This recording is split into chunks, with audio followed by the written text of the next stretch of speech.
How to keep learners engaged throughout an entire e-learning experience. While kids go to school and learn because they're supposed to, adults learn because they see the relevance of the learning process and are motivated by its final result. Adult learners engage in the learning process by choice, and they're open to learning.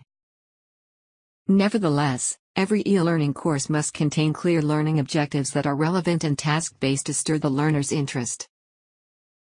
For example, these could include specific problem-solving simulations, or real-world examples that allow users to see how certain skills relate to their job duties, or help them overcome a challenge that is affecting their work performance. An effective e-learning content can be delivered through videos, written text and interactive tasks.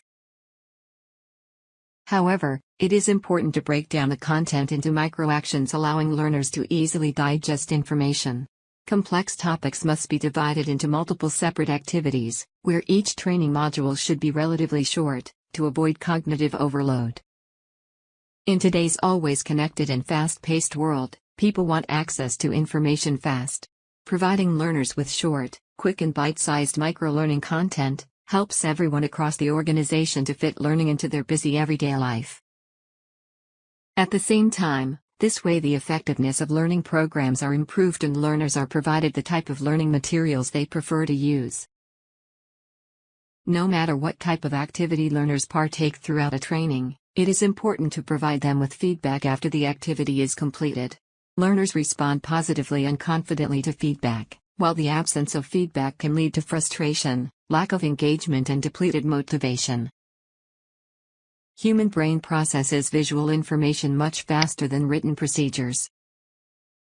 Through subtle repetitions, experience-based learning and interactive modules, learners can memorize procedures and understand processes better.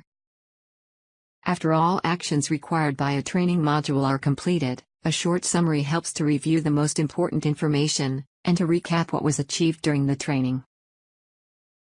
After learners complete a learning activity, they should be reminded to take another action to keep them engaged throughout the entire learning process.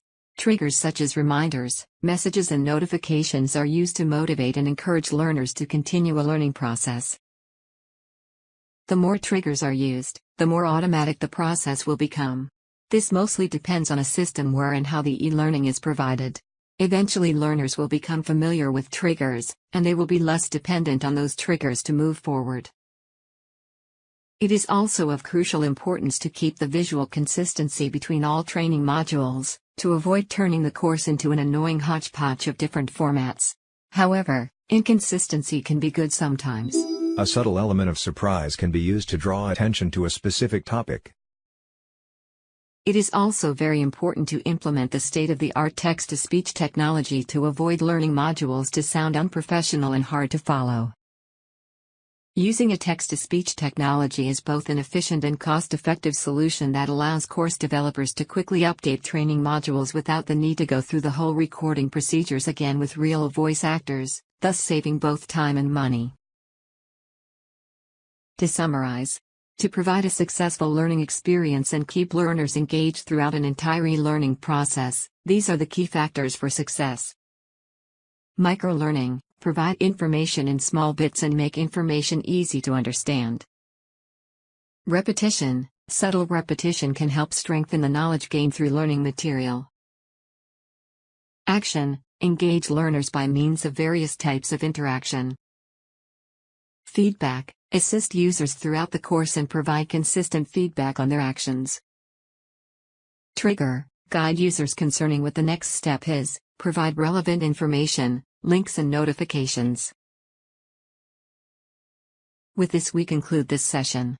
To learn more on how to implement a successful e-learning solution in your organization, contact the author using the on-screen link.